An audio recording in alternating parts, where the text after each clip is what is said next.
Yeah, we have some more questions. We'll Chandrabhushan, maybe start. Just, I just remember what Subir you are saying. Every day on Monday morning, I used to come and ask Sunita, did you get a notice again? Okay, and we used to laugh, aa gaya, chalo, file kar do usko. But I'm saying, we are talking about corporations here. What about government? SLAP is also used by government to silence activists, large part of India. Okay, I've just got a message from a friend who has written to me that there's a meeting on 7th, and one of the activists who was supposed to come and attend the meeting and speak about mining violations and corruptions in Jharkhand was arrested by police. Okay, but cases are filed against activists. So I think this issue is not only about corporations, but also about how government uses law to silence people. I don't want any comment on this, but this is an important issue that we all need to discuss. And Chandrabhushan, let me tell you, I couldn't agree with you more. It's not just private corporations, it's a government, it's politicians, you've forgotten them. You've forgotten the mafia, you know them very well. I mean, it's part of the system, our entire system. I mean, look at the number of activists, the right to information activists who've been brutally killed in the recent past. You can just see that as another example. Please respond. No, I mean, we agree with you totally. I mean, there's no way that we will deny that. But we decided to stick to only corporate slap suits in this case. That's the reason we didn't write about Jitendra Bhargav's case. But it was also a slap suit by Praful Patel. It's there in we mentioned it in passing, Jitendra Bhargav. But that probably needs a big canvas altogether. Probably a sequel or something. Okay. Yes, we have Prashanto here. Yes, we have. Please. I am Prashant. I am also qualified to be member of this club, Suit Club. And long list of people sued me, and very funny figures like 208 crores. I don't know how they computed this figure for their reputation. But one observation, and I want to comment from Karuna also on that the first thing which come to us is in form of 80 CPC notice, cyclone style notice, and we have our own strategies to deal with those notices. Anyway, but what legal law bodies should be doing this intimidating notices which being sent? Okay, all right. That's what I want. Thank you. Prashant is a Hindi journalist. He used to be with Greenpeace. Now you are independent, am I right? Okay.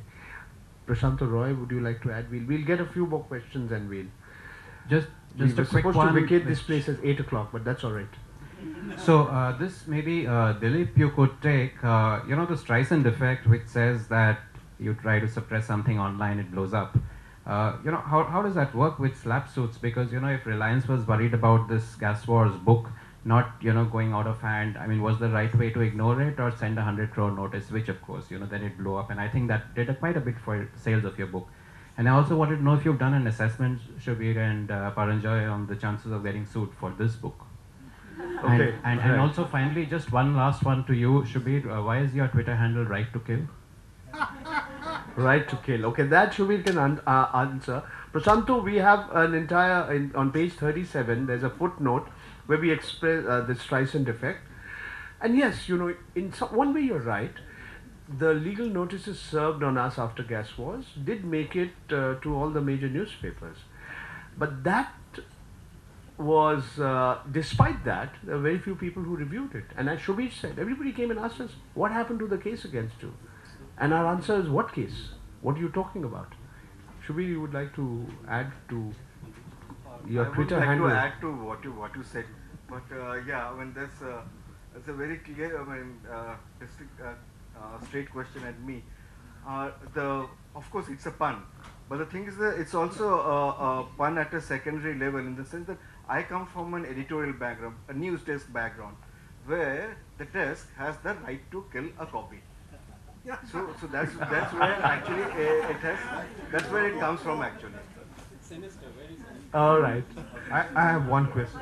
Okay, yes, Sujata. Sujata is the head of the Delhi Union of Journalists. Yes, please go on. Just a small comment. It's also newspapers who do it. In one case, we held a condolence meeting, sent out a circular about the death of a Dalit journalist, and implied that really Indian Express's maltreatment of this man who was ill contributed to his death. So immediately we got a legal notice alleging defamation. So newspapers do it. And the other thing that we've noticed is that individual journalists, you know, sometimes when a newspaper throws out a journalist, and that happens all the time, some people are so mad that they try to write on social media. They'll go to a website, and there are a couple of websites, Bhadas and so on, you know, which will carry some of their grievances. Now when that happens, it's the same thing. Someone will ring them up from the company and say, listen, we're going to sue you unless you shut up. And almost invariably they shut up. So this is becoming quite routine. She's talking about the reference to the New Indian Express and the Dalit journalist who died under unusual circumstances. Okay, are there... I have one last question.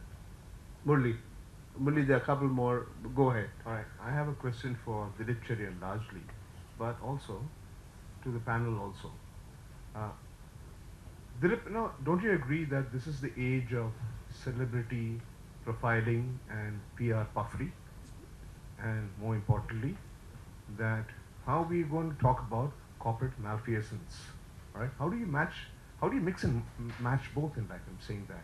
Are we going, so how are journalists going to touch corporate malfeasances? Mostly because media owners don't want to do it also. Don't want to go there at all, right? So I'm just asking you, how do you manage this role out here, right? Largely. And more importantly, the larger question is, can anyone break the shackles? I'm saying that. Okay. Would you like to respond, Dilip? Difficult to break the shackles because of the direction in which media has been sadly going in the last few years. I consider myself lucky to have actually stepped out of that full-time role, because I probably would not have been able to live in this age of puffery. But I think that even while it's happening, we are also seeing new, shall I say, shoots of growth and some green shoots of real investigation. And I think that's the cause of hope. Also in the digital age, it's much more difficult to keep pieces out of the public eye. And to answer the bigger question which you asked, sometimes a large lawsuit ensures that a book is read or a cause is noticed. So corporations sometimes do it misadvisedly, not realizing that this will actually result in a lot more focus on the issue which they thought they would have the chilling effect on. Okay. All right, we'll take a question from this person over here, that person there, and then we'll end this evening's proceedings. Yes, please. A microphone here, please. Microphone there. Hi, I'm a law student, and I don't really think it's a question, but it's just an observation that I remember that when the NDA government was formed, and Arun Jaitley in the initial months said that media houses need to self-regulate and something needs to be done about self-regulation. And I remember reading some articles in Hindu and Indian Express that it's an attempt to stifle the freedom of expression. Whenever this issue comes up, media houses tend to take it to the extent of freedom of expression. But we see United Kingdom as a very good example where self-regulation is practiced. They have a really good organization that deals with issues of journalists. Okay. And All right. I just came to know about this organization of journalists in Delhi. Can't we have these organizations help the journalists who are sued by SLAP to take care of those suits? Okay, may I just give you two quick responses. There are journalist organizations and there are journalist organizations, but we journalists often end up being our own biggest enemies. You know, we sort of, in the name of competition, we sort of end up stabbing each other in the back. Another reaction I have, personal reaction, you know, self-regulation is indeed the best regulation, undoubtedly. What do you do about the criminals in our midst? You still need a penal code, isn't it? So, I mean, so after a point, maybe self-regulation doesn't work. I mean, this is, we can talk about this maybe on some other occasion, but this is an important point. But if anything you people would like to add, we'll make that the last intervention. Maybe a common code of conduct could be created by journalists, which says that There are people such who have codes. been, There are more than one code like this. but they are unfollowed. Yep. There are such codes, but they are all voluntary codes. You would like to say something? Please speak, Karuna. I think the point he's making, which is similar to the point I made earlier, and I think it's fundamental. In England, I think they've gone a little bit too far.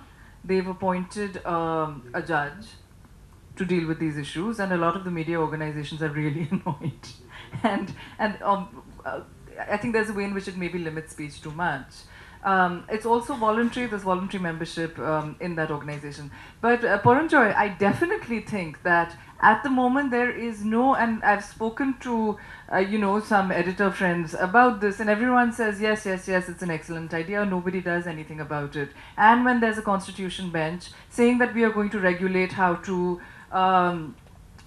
cases are reported on, and when, Mr. Nariman is sort of then standing up for the press, and then for the Editors Guild, we are sort of...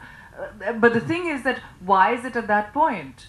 Why is the space left wide open, why is this space left wide open so that the courts feel the need to come in? I think it's extremely important, and maybe the Delhi Journalists Union is one of the organizations. I mean, I don't know enough about the Delhi Journalists Union, but there needs to just have, everybody needs to come together and either ask for an act that underlies that self-regulation, and I think that could be quite useful.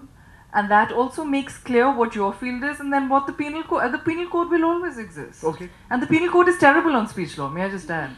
All right. I just want to add that, in terms of having a kind of a regulatory authority, a constitutional authority, this discussion has been going on for, I don't know for how long. How long? It's been going for donkey's years. We have a body called the Press Council of India.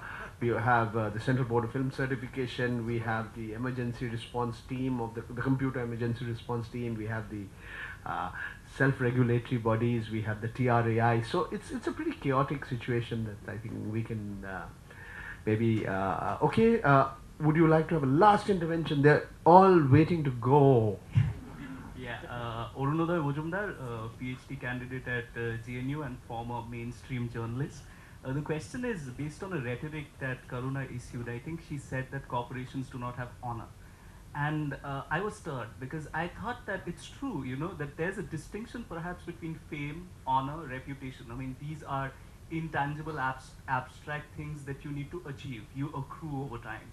And what is hurt by such writings in the mainstream media, or such writings by journalists, courageous journalists, is a certain harm to brand. I was just wondering, tangible commodity, tradable commodity. So does the law not make a distinction between the two? Okay, thank you, Arunoday. Any of you would like to respond to that? Thinking in the context of criminal defamation, right?